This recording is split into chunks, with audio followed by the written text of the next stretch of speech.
Why is Hex better than Bitcoin? Well, first of all, it's the fundamentals of the code. The fundamentals of the code are better than Bitcoin's fundamentals.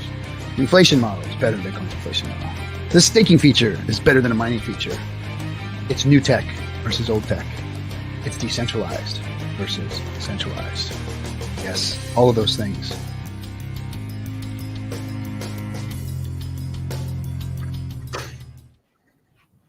Well, hello everybody. How's it going? Welcome to Chatting with the Captain. I am your Captain RG3. And we are here for another live show with some interesting people from around the blockchain. So one of the subjects, we talk about a lot of different things here. Mind, body, spirit, finance, relationships. One of the things that we like to stay away from is politics. Politics and sports and religion, I was told to always stay away from. Don't talk about those things if you want to stay in the good graces of everybody that you're around, right? Family, friends, whatnot. Just stay away from that spot, especially if you're a Raider fan or something like that. Anyway, but politics is just being shoved into cryptocurrency these days. From its inception, it's always been looked at as somewhat of a pariah in the political realm. Why? Because they can't control it. Because the fundamentals of crypto are decentralization, meaning let's get rid of the middleman. Let's get rid of the lawmakers. Let's get rid of the people that have been hindering us and messing up our money. So there's always been an era of piracy, Robin Hoodism, you name it, underdogs, people fighting back, taking back power and the power of money. So there's always been that undertone. But what I've noticed over the last few years is that we've been losing. We've been losing the political battle. Or we've been just getting our asses handed to us a lot. And we see what has just transpired with the Sam Bankman-Fried issue with FTX. Centralization. We've talked against centralization here for the last 4 years straight. Get rid of that stuff. Let's get out of it. They're going to rip you off. They're doing the wrong things. And when everybody was talking this guy up, we were telling you to get out of there, stay away from it. It's poison. And it was. And something interesting that happened with all this is that we found out that centralized agencies here within crypto were in bed with the politicians. I went to DC 6 months before the FTX collapse, and I was talking to lobby groups, crypto lobby groups. And I wanted to see what their take on DeFi was and what their take on crypto in general was and how politics was going to get involved and how they were going to influence politics. And I didn't like what I heard. It was all about regulating centralized agencies. That's what they wanted to do. They wanted to regulate centralized exchanges. They wanted rules for that. And DeFi was on the chopping block. And that took me by surprise. I was really surprised that that's what was going on. As I was talking to them about, you guys are wrong. This is not the direction we should be going. We don't need a litmus test for centralized agencies. We don't need rules for them. We need to figure out how we're going to save DeFi. And they looked at me like I had lobsters crawling out of my ears.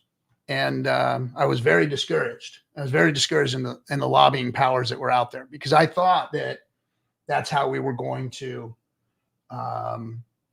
innovate, get involved, become mainstream, was that we, crypto community, all of us, were going to get in there with these lobby powers and start fighting fire with fire. Because we all know, as I teach here, that Citizens United has made our government here in the United States unavailable to the common man. really lobby powers are only for the wealthy, big companies, 1% of the world, because they can get involved now in our politics because you can get dark money and all this other weird stuff coming from around. And that should have everybody up in arms and scared for this space here. Because if we don't get in the game, if we don't get a seat at the table, we're going to be on the table. So that's why I'm excited to bring up this young man that I'm bringing here. His name is Kevin Tromer. He is with the DCTA, the Digital Currency Traders Alliance. I'm sorry, and he's working with Wendy, my friend Wendy, and they're advocating for bringing cryptocurrency into the lobby shops and getting us heard. So let's hear what Kevin has to say, and I'm gonna bring him up right now, and we're gonna get into it. How's it going, Kevin? It's going pretty well, Cap. How are you doing this evening? I'm doing good, man. I'm doing good. This has been one of my pet projects, talking about this, because I don't talk a lot about politics, but lately crypto's been thrown into it, and I think that we either have to get smart about it and get involved in it. All of this, a lot of the talk, the memes are, screw the government, blow the whole thing up, and let's just start all over. And that's just not going to happen. So people like you are actually getting involved and starting to figure out how to, what the roadmap is for us. So can you give us a little bit about what you do, who you are, where you came from, that kind of stuff? Yeah, sure. So, my pleasure. My name is Kevin Tromer. I'm the Deputy Director of the Digital Currency Traders Alliance. We're a group that's really founded to provide a different opinion from the industry lobbying groups by creating a consumer-focused advocacy and lobby group. We launched in February 2023 with our Stop the SEC campaign that really focused on some of the really all of the faults with Mr. Gensler's approach to regulating the cryptocurrency sector. I've been in the blockchain community since 2013. I actually built one of my first computers to mine Dogecoin, I guess, basically 2 weeks after it launched. But I've also been a lobbyist in, a corporate lobbyist for the last 10 years, starting in February 2013. I've represented card rooms, oil companies, everything basically other than healthcare companies. But throughout that all, I've really had a focus on education equity, and over the years, I've really tried to merge my passion for cryptocurrency with my passion for educating folks. In October 2021, actually, I was approached by my good friend Nate Bradley, who had helped legalize recreational marijuana in California. And he had just gone into cryptocurrency and realized that, there was a lot of similarities between the Wild West of cannabis back in the day and the current regulatory, structure and landscape of cryptocurrency today. He had gotten scammed on a few projects and, really asked if there was anyone really representing consumers. And I told him no, there's only folks representing industry groups. And, he asked me if I wanted to get involved and really start a consumer group here in California, and that would eventually, sweep across the nation. And that's what we've started to do. Right on. So as far as your lobbying powers go, I know you guys are, advocating for cryptocurrencies in general, pan crypto, not, any chain or coin specific. What are you guys doing as far as organizationally? Do you guys have a PAC, a super PAC? How are you guys getting involved that way? Yeah, so right now we're a 501c3. We focus mostly on educating lawmakers on cryptocurrencies and blockchain technology, especially around the potential for transformative change, while also educating consumers on how they can get involved within the political process. As we grow larger, we're going to be starting off a 501c4 group, which we plan to be launching later this year to really try and play a role in the elections. But despite that, we've actually spent and at least in the state of California, you have to make a certain amount of money a month as an in-house lobbyist in order to actually become registered as a lobbyist. And so we've worked around that by being citizen advocates and really using all the tips and tricks we've learned over the last 2 decades collectively as lobbyists and our other jobs to really push bills and innovation within the state of California. So this year, for example, or rather, I should say last year, we sponsored a bill to create a pilot program for creating blockchain credentials at community colleges. And this year, we're looking at creating a few other bills. We're looking at potentially expanding this to K-12 education. We're potentially looking at a bill that would establish a right to access banking with crypto. We know a lot of folks have bought cryptocurrency and have their bank account shut down. We don't feel that's right. Yeah, that's I mean, where do we start with that? I mean, where do they get? I mean, does a bank have the right to stop you from commerce? I mean, it seems kind of. And I've had my account flagged. I can't say that they've actually shut it down or anything, but I've had it flagged and questions asked. What's the laws there? What's the rules that you guys are finding out? So there was actually a Wall Street Journal article a few weeks ago that talked about just this. It wasn't necessarily within the context of cryptocurrency. It had to do with immigrants coming to this country and sending remittances back to their home countries and basically being flagged for sanction violations allegedly. But we've noticed that same sort of thing with cryptocurrency purchases, where a lot of these bigger banks don't feel comfortable without the sort of regulatory clarity we've all been clamoring for over the last few years. So one of the things we were originally looking at was to actually create a law that's put a line in the statute that says consumers have the right to access banking services to purchase cryptocurrency. And we one of the things we have built over the years are relationships with committee consultants, staff members, and legislators, and they really told us that that was kind of using a hammer to really trying to screw in a screw. It doesn't really work. So what they suggested instead was creating a mechanism so that way, anyone who has their bank account closed down unilaterally can actually have a review and then be able to have a period of time where they can contest this closing. So that way they actually have a recourse without it just, being poofed one day and just vanishing. Mm-hmm. Yeah. Now, so what do you need? What do you need to get legislators to take this stuff seriously? I mean, it's one thing for us to all advocate for it and talk about it and you yell at the rooftops and all this, but I'm not seeing any of the legislators really taking this stuff seriously. I mean, I see a lot of pie in the sky kind of legislation that comes out and then fizzles out and nothing ever happens. Legislators stop talking about it. And then this is an election year.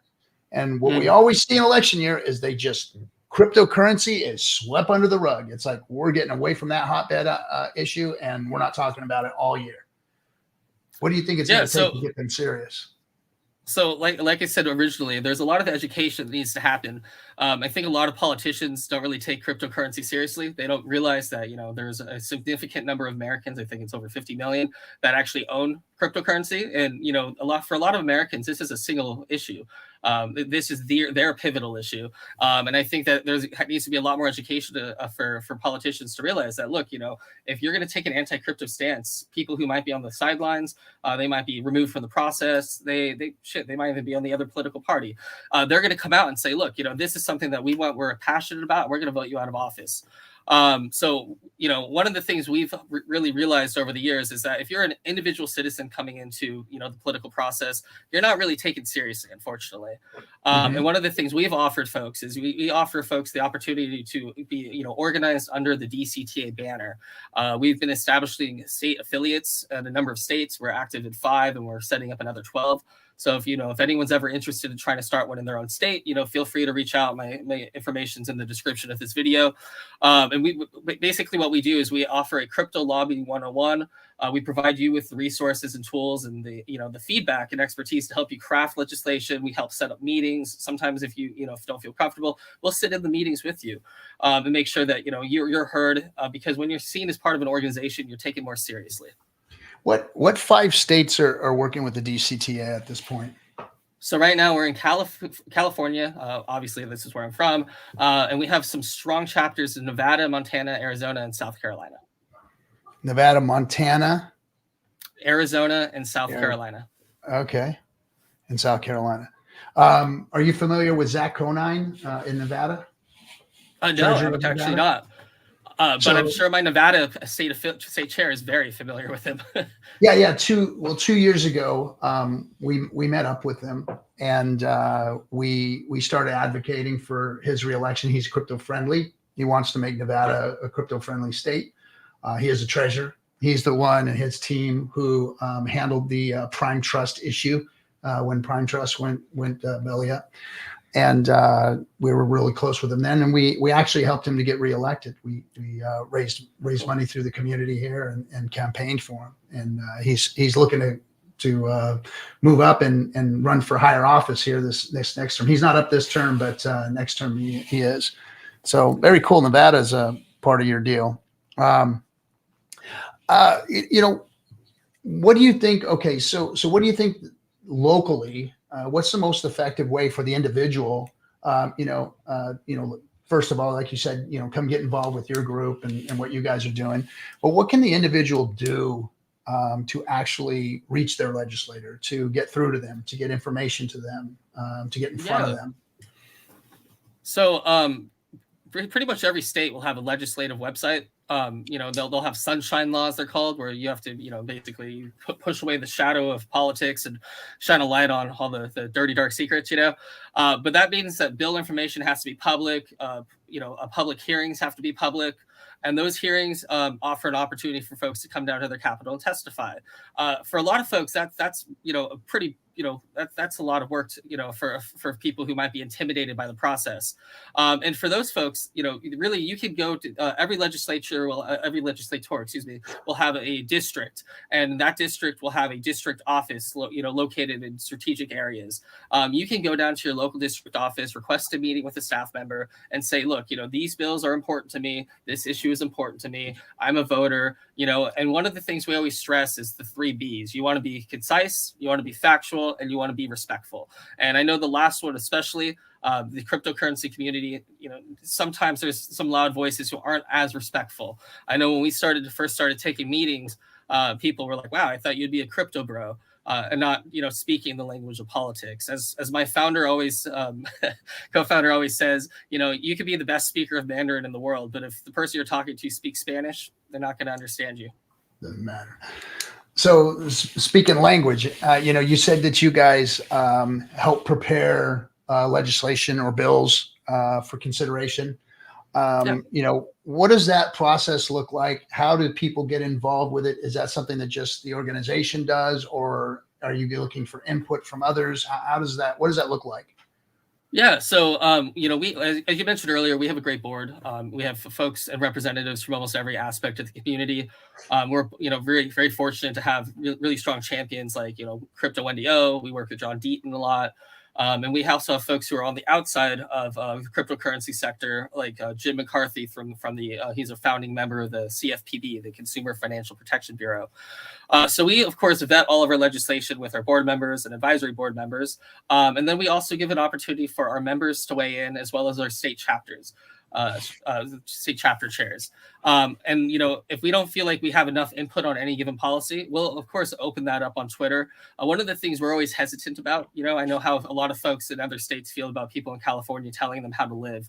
And we don't want to set policy for the nation from a California perspective and somehow alienate folks across in other states. We want to provide education, and provide the tools and resources that they need, so that way they can champion the policies that they want to see in their respective states. And one way they can actually do that and get involved, even if outside of a DCTA affiliated bill, is we're actually launching a legislative tracker on our website that will actually track every crypto bill in every state. And we hope to have a AI integration down the road, where you can actually just click it with one click. It'll generate a support letter, you sign it, and it'll send it off to your representatives, or an opposition letter, I should say.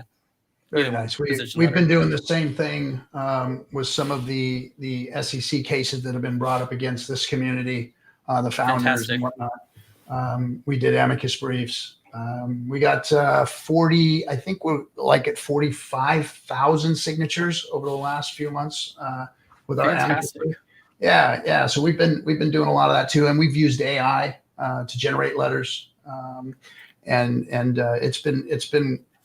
We know it's been heard. I don't know how much it's doing right now. Everything's very, very hot. The SEC is in the hot seat. crypto's in the hot seat. So I don't know how much it's all affecting right now, but what do you think is going to happen? Do you think that the U.S.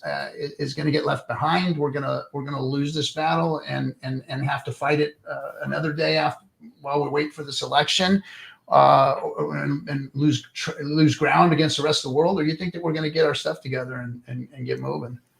So, I think we're at serious risk of being left behind. And especially on the federal level, we see a lot of gridlock, we see a lot of inaction and, inability to actually work together, with political tribalism. And one thing that we've noticed is that we think there's a lot of opportunity at the state level. We see that state representatives, of course, want to figure out issues to champion that really speak to their constituents, so that way they can be elected to higher office. We see that state, Financial Protection Bureau boards, so, basically the state version of the SEC. We see that they're actually willing to set, clear regulatory guidelines that, set out what's allowed and what's not allowed for crypto businesses, because, every business that comes to their state and sets up expands their tax base. So, I do think that we have the potential to not be left behind. We just have to make sure that we phrase and frame our messaging accordingly. That's one thing that we really learned early on in lobbying. You have to figure out who you're talking to, whether it's a Democrat, and you have to figure out what they're, what's important to a Democrat or what's important to a specific member, or vice versa, the Republican side. So one thing we've realized is, especially on the federal level, if you are a Republican member, you care a lot about personal freedom, you care a lot about cryptocurrency, you care a lot about, making sure that this financial innovation is open to all. And unfortunately, we haven't seen that as much on the Democratic side. I'm not saying, I don't want to make blanket statements. Clearly, some do feel that way. So what we've really been pioneering and really pushing is focusing and pivoting on explaining the benefits of blockchain technology, the use cases of blockchain technology. I had a meeting with my own, my own Congress member. I talked to her about the ability for, law enforcement to utilize blockchain to, store, evidence records, rape kits, and other things that can't be tampered with. And, because I explained the benefits of blockchain being, immutable, secure, and of course transparent to a degree, to where anyone who needs to access this information can. And she was blown away. She had no idea any of this happened. Yeah, that's stepping back real quick on the political party issue. I look at all human beings, first of all, as people. I don't look at political affiliations or what, football team they like, although, I have my own preference. But when I look at the tenets of, these parties and you explained, the Republican side of it very well. And then when I look at, like what the Democrat side is supposed to look like, as far as their tenets, I don't see them embracing crypto with their tenets, because they are, for advocacy of everybody having fair and equal access to tools and, things like this, whether they're rich, poor, indifferent, whatever. And I don't see them advocating or getting involved. Now, Mr. Conine, Zach, the treasurer of Nevada, he's a Democrat. And he was embracing cryptocurrency in that matter. And I just don't, like you said, I don't see it on one side or the other. And I don't know, what's influencing that. Because like you said, you got to find out what motivates the politician to do what they do. And do you think it's because that it's a hotbed issue that they just want to steer clear of it so that it doesn't mess with their employment or their reelection? Or what do you think it is? It's kind of got them running to the winds from it. Yeah, so that's a great question, Cap. I'm in California, and in California you really see. I appreciate that. In California, we have a super majority, and folks think that that means that we are all lockstep, locked arm, and really all of one voice in one position, and that's really not the case. we have different affiliations and different camps of Democrats. And, unfortunately, you have, on the one hand, your business friendly moderate Democrats. And on the other, you have, really strong progressive Democrats, and folks that, really believe that Elizabeth Warren is really speaking truth. And unfortunately, a lot of Democratic candidates, in my opinion, are afraid to speak out one way or the other because they don't want to alienate the other members of their political party in the various camps, because that, of course, will split their votes and potentially. Too big of a tent. Yeah, it's too big of a tent in a way.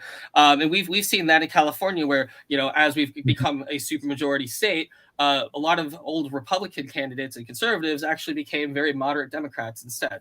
And I think that's a real big issue right now. Yeah, and we're a huge state on top of that, because we've got, our whole state is the whole coast. There's 6 different states and the size of our state on the East Coast. So it's we've got everything from farmlands to deserts to inner cities to beaches to very wealthy to very poor. I mean, we've got it all here. So yeah, I get it. Okay, that makes some sense. So as we move forward and we start to build our advocacy and people start to get more involved, I think the crypto community itself has kind of come of age, and we know that these things are important, because at first it was a lot of libertarian types that just didn't give a shit. They're like, we want anarchy. You give a shit about the government, and although that sounds fine, and with the tools we have, it's like, yeah, let's just go do our thing. We'll start our own thing, But when it comes down to it, that's not how things get done. And we're seeing that. We're seeing the government come up against us now. And we're seeing that it's like, hey, hold on, fellas. You guys there's no anarchy going on here. We're going to start slapping you. And now we see this regulatory by enforcement. And it's almost like they're using it as a tool to their advancement, because they've said, okay, well, this is working just fine for us. All we got to do is just keep slapping you guys around and not giving you any rules so that you guys can't get anywhere. Yep. And when we see one of you crawling out of the bucket, we'll slap you back down. What do you think about that? What's going on, and how do we change that? Yeah, so that's a really great question. First, I saw the comments about out of how many 10 meetings, how many people understand crypto. If Lucky's DeFi. First, not many understand DeFi at all. That is a uphill battle that it's been hard to breach. We're starting to just talk about cryptocurrency and really break down that FUD. What do you think? Do you think that's the way we should go? Because they here we go. Here's another word for us to another whole subsect of this thing to teach them. Do you think? Are you guys thinking, oh no, we need to back up and just talk about crypto and just let's stay away from the DeFi thing? What's one of the things I've really noticed is that, and this goes back to your previous question as well. The reason that I think the government's really happy and fine with this, current enforcement approach, which I really don't think is really effective at setting good regulatory clarity or guidelines, is it's convenient for them. They don't really understand. We've mentioned over and over and over again, until our throats get raw, about how innovative the space is. And I've been told specifically by some of my folks in the state building here in Sacramento about how they've heard specifically from the SEC that they don't intend to provide any crypto regulatory clarity, because they feel like the second they put out any rules, we're just going to find loopholes and innovate around the regulations. And that to me says that they're afraid of how nimble we are.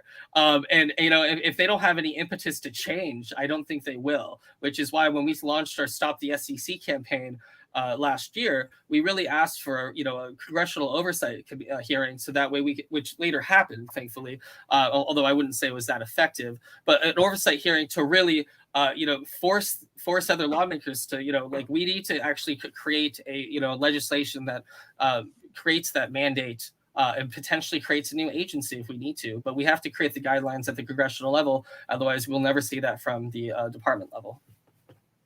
Yeah. That's interesting. I think that the SEC wants to keep things the way they are.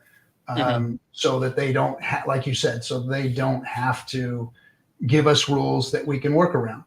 And what's funny is that the rest of the investing world does just that, and does just that just fine. And in fact, they've got lobbyists that go out there and make the rules bend their way even more. Yep. And that's why I wonder, at what point do we say, okay, we've got to get the money together. We've got to go out there and advocate. We've got to go and say, hey, here's the rules we want, or we're going to start primarying people just like the rest of the lobbyists do. I mean, I think we're at that point now. And real fast to back up, I think it's really interesting that we talk about the SEC and the way we do. But I've been to events in DC where I talk to SEC staff who don't mind crypto. They actually like it. I've been to compliance symposiums where, we hear from the DOJ, the SEC, the IRS, hell, even the Secret Service and the FBI, and they talk about how cryptocurrency is a valuable tool in their arsenal to go after bad actors. And I really just wish that messaging was amplified, a lot more to some of these Democratic and other lawmakers who might oppose cryptocurrency just on this misguided basis that it's for illegal activity. So, I mean, what do you say to that? What's your answer to legislators when you hear that? Because I think that's a bogus argument. It is. Because, I mean, cash is that, they've never had a problem with dealing with, money flowing or laundering. They go out there and they rule against it, and they fight against it, and they can do that here too. Is it just an excuse, you think, or I mean, maybe for some politicians, I don't want to paint everyone with a broad brush. I do know that when we run into that in the building, we have a few folks from chain analytic firms on our board, and so for the when that initially happened, we used to bring them into the meetings and be like, hey, well, this is how a chain analysis will work. This is how these chain analytics work, and that way you can actually trace transactions. You can find bad actors, identify wallets. It's easier. And then really. Yeah, it's easier. It's way easier. Easier. And so we try and bring those sorts of compliance experts at some of these meetings, so that way we can provide that viewpoint and feedback. Mm-hmm. Yeah, I mean, literally, the blockchain allows you to trace where that dime came from the beginning of its, from its minting until it ends up in, a terrorist's hands or a rogue government's hands or whatever. I mean, they almost should be advocating for it, like, hey, forget cash and everything else. This way you can find the money easy, Exactly. So yeah, I don't know. I've never understood that argument, and I hear, Elizabeth Warren in particular screaming that a lot, and then it's funny because she was always the, against the big banks type of person, like that was her whole claim to fame, was she was going to go after the banks, and now I hear her with this weird pivot, like she's backing the banks, like she's, in cahoots with them, trying to get rid of crypto because, and with this really weird false narrative of there being a money laundering issue here, Yeah, no, I noticed, I forget which article I read about it, but there was an article, I think probably from Cointelegraph or CoinDesk, right when that anti-money laundering bill was first introduced, that, cited the fact that a lot of bank lobbyists helped write that bill. And then, of course, they have a vested interest in pushing this narrative that somehow cryptocurrency enables terrorism. I know that for a while they were pushing the idea that crypto is financed Hamas. And, if I recall correctly, I read that they actually said they prefer cash because it's not traceable. Yeah, it's less traceable. They get caught with the bitcoins and the cryptos. Yeah, so to me, it's and nobody takes it for anything. You can't buy goods with it. I'm sure you can't get a tank. That would be one hell of a Silk Road marketplace if that was the case. But yeah, no, I mean, it almost seems nonsensical until you think about existing power structures and who really stands to lose from, or even potentially maybe not if cryptocurrency is adopted, but who stands to lose if it's adopted today? You know, who stands to lose if you know, if they don't have the ability to postpone it until they can actually have a piece of the pie? And that, sometimes I think that those sorts of power dynamics really do make a lot of sense, as you know, as almost depressing it is to think about. And something I just thought of now, I've read where a lot of the big banks who have actually had their hands washed of a lot of money laundering themselves. They were advocating for it in South America. They were advocating for it in Europe. They got caught. Some of the biggest banks in the world got caught laundering money. That all got brushed under the rug. And now they're after crypto. And it's like, well, maybe they don't want crypto because they can get caught a lot easier without using their banking system to launder the money that they've been laundering. Yep. I wouldn't disagree with that argument at all. Yeah, then we start getting into all of the conspiracy theory stuff. But I mean, that's real news. I mean, I forget the name of the bank in Europe and it's one of the biggest that got caught doing it just about 3-4 years ago. And then there was another bank down in South America that got caught doing it also, or it was an American bank that got caught doing it into South America. So I mean, it's happening in their industry, you know, and they're trying to point the fingers over here. I really don't understand what the big fight is. I mean, it's going to take, in my opinion, it's going to take crypto. We're a very small community. We're a very small piece of the pie when it comes to the global finances. And why are they so concerned about stomping it out when, I mean, we can hardly get any adoption. We can hardly get any people using it, because I mean, one of the biggest barriers in cryptocurrency isn't regulatory. It's the damn systems. It's the broken systems. It's the scams. It's wallets that are almost impossible to figure out. It's getting your money in and out of crypto. I mean, all of the barrier to entry is probably our biggest barrier. Regulation really isn't the problem. It's people are afraid of this thing. It's so hard to get in and out of, and easy to lose your money and easy to screw something up.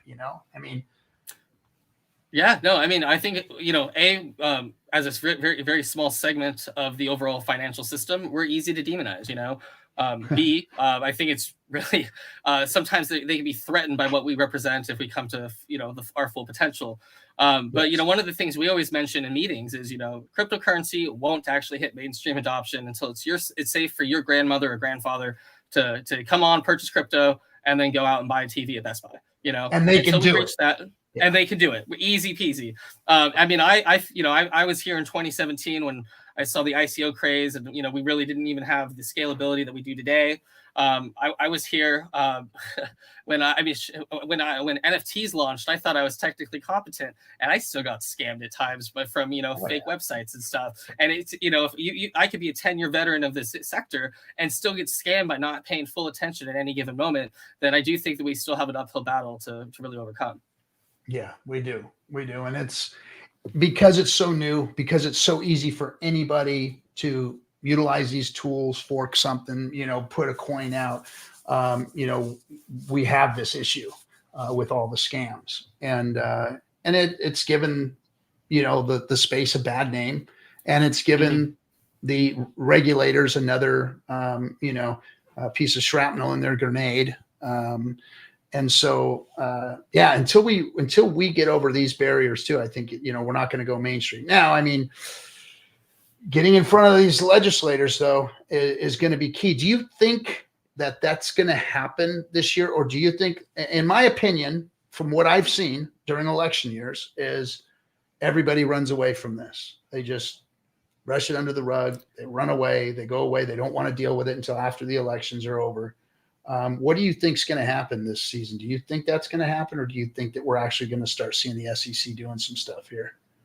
Well, I don't know if I see the SEC doing some stuff this year. I really hope I'm wrong. But what I do see happening is I see more crypto consumers coming on board. I do see them contacting their legislators, putting their voice on the record, which then gives legislators the cover they need to actually make some of these more, quote unquote, controversial moves when it comes to cryptocurrency. I do see consumers meeting with their local representatives at the district level and talking about ways that blockchain can be used in their own states. I think a really great example of that is simply supply chain management, for instance. In California, we talk about supply chain management, so that way we have ethically sourced goods. We're not importing endangered species. But on the flip side, my state chapter chair in Montana talks about how there is a real issue of beef from other states being labeled as Montana beef. And we've seen that the Montana legislators are really interested in a blockchain solution that can verify that the cow that's slaughtered in Montana came from Montana. And I do think that those sorts of issues can really start, breaking this paradigm of just cryptocurrency and talking about the bigger picture of how blockchain technology can be good for, various use cases of various sectors. And once that's the case, I do see the financial, implications of cryptocurrency, not being this giant, mountain instead of a molehill. I see it being part of the overall holistic picture. And, that's my vision. And that's what I really hope to work with as many folks as possible throughout this country to really enact. So here we go. So there's kind of two forms of the crypto space here. You talk about that, this blockchain technology. I've sat down with people who've got some really awesome ideas for real estate. I've seen them with, the medical industry and medical records and protecting, that. And like you said, consumer goods and tracking and all these things. We see all this cool blockchain technology stuff. And I mean, companies need this. They want this. The whole what do they call it? Oh my gosh, it was IOTA. Was that what they called it? The Internet of Things. Internet of Things. Running because I was by trade I was a millwright. I moved heavy equipment, and I remembered there was a shop that was being set up that made cabinetry. And a lot of these CNC machines just ran on their own. All they needed was a human being to stack all of the materials into the machines, and the machines ran themselves and spit everything out at the other end. And they made custom stuff for hotels and whatnot.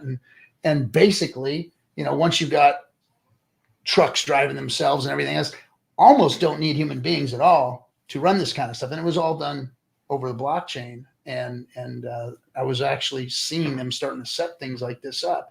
And, that's innovation. That's progress. That's, taking this country and its infrastructure, moving it forward as far as production goes.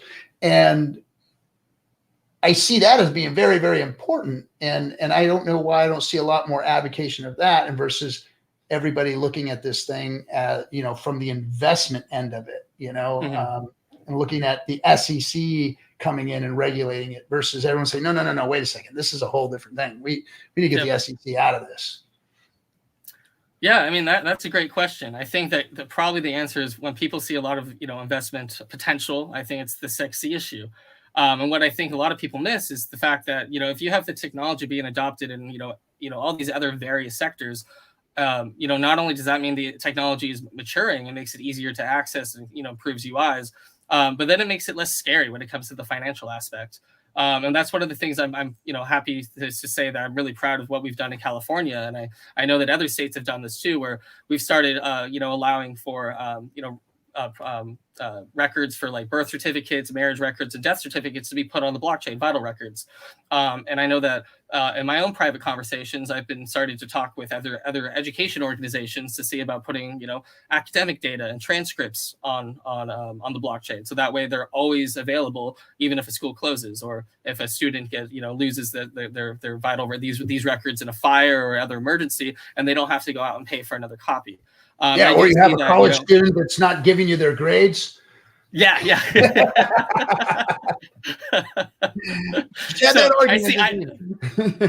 I see that being, just one of a number of avenues, to really strategically and selectively choose to try and advance. And I do think there's going to be a lot of bandwidth taken up already, and this being an election season. But I do think that coming out with these new innovative approaches and innovative talking points, I do think that really matters. Like I said, I'm not only a lobbyist, but I'm a policy strategist. So these are the things I think about on a day-to-day basis. Mm-hmm. So policy strategy, what's on the top of the list right now? What is it that you guys are really wanting to push, really wanting to get help with, really wanting people to get involved with? What is the issue right now that you guys are really working on?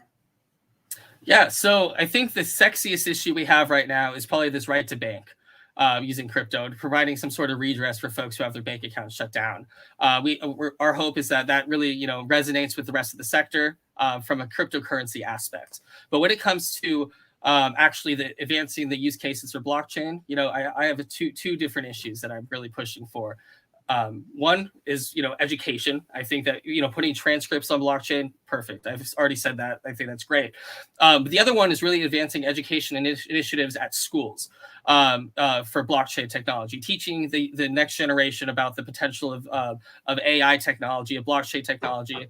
Because if you educate the next generation, by the time they graduate, they're going to be voters, and they're going to really see, like, look, how have we been left behind?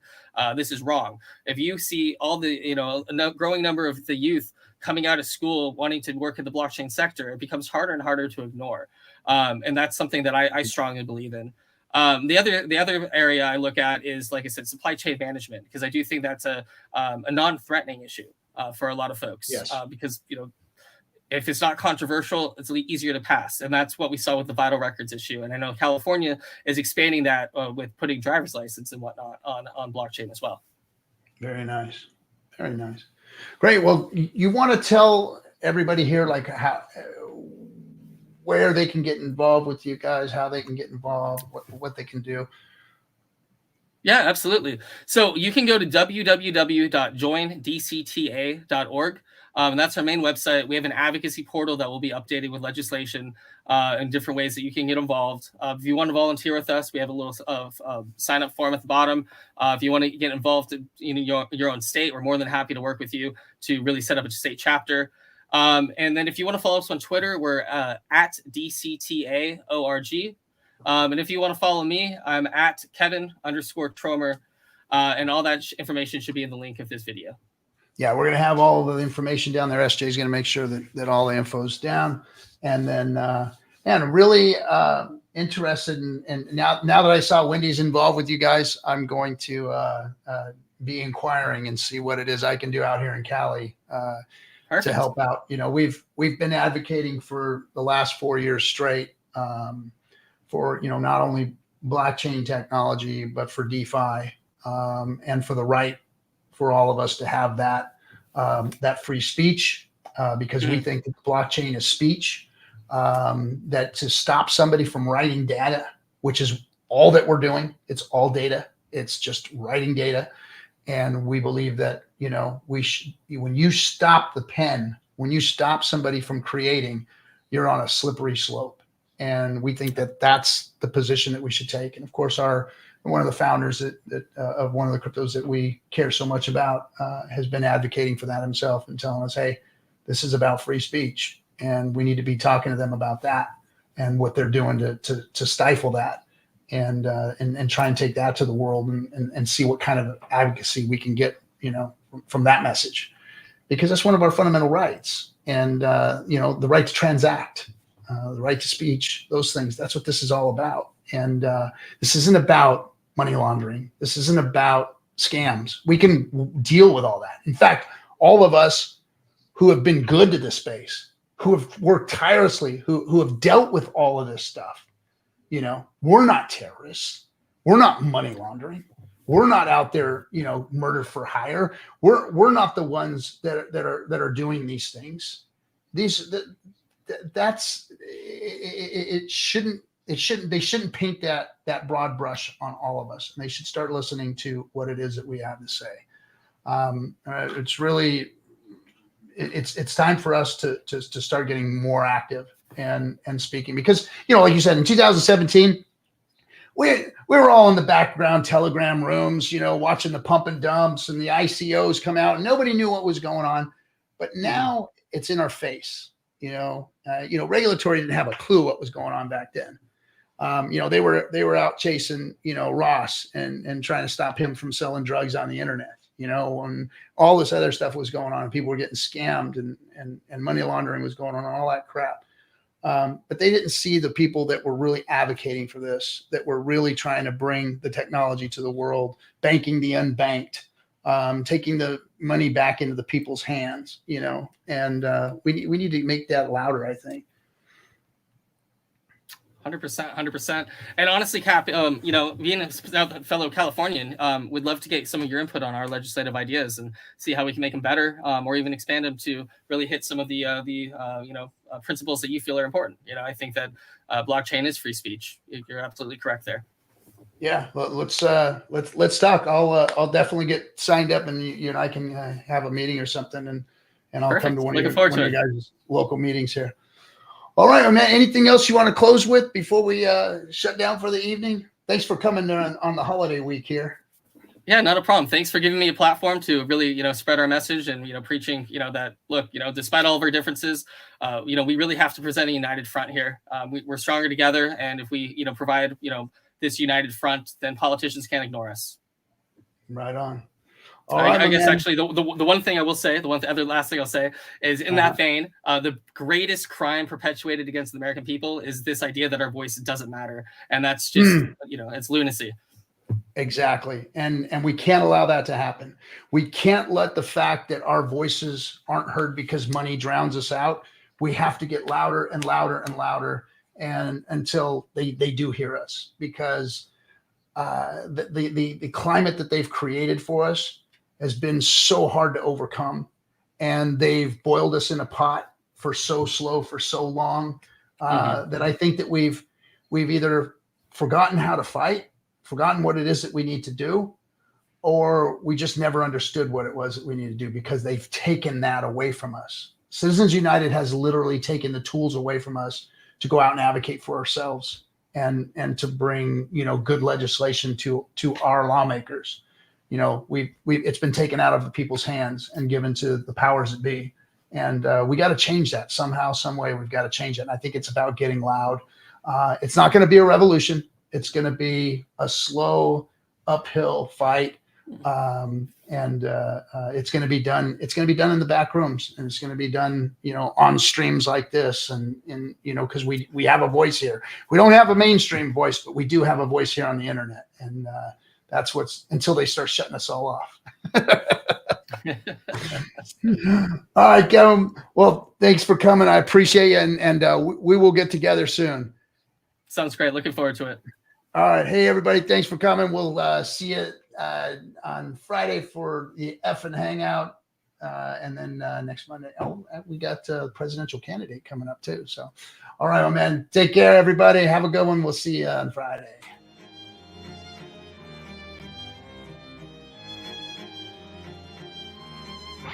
Why is Hex better than Bitcoin? Well, first of all, it's the fundamentals of the code. The fundamentals of code are better than Bitcoin's fundamentals.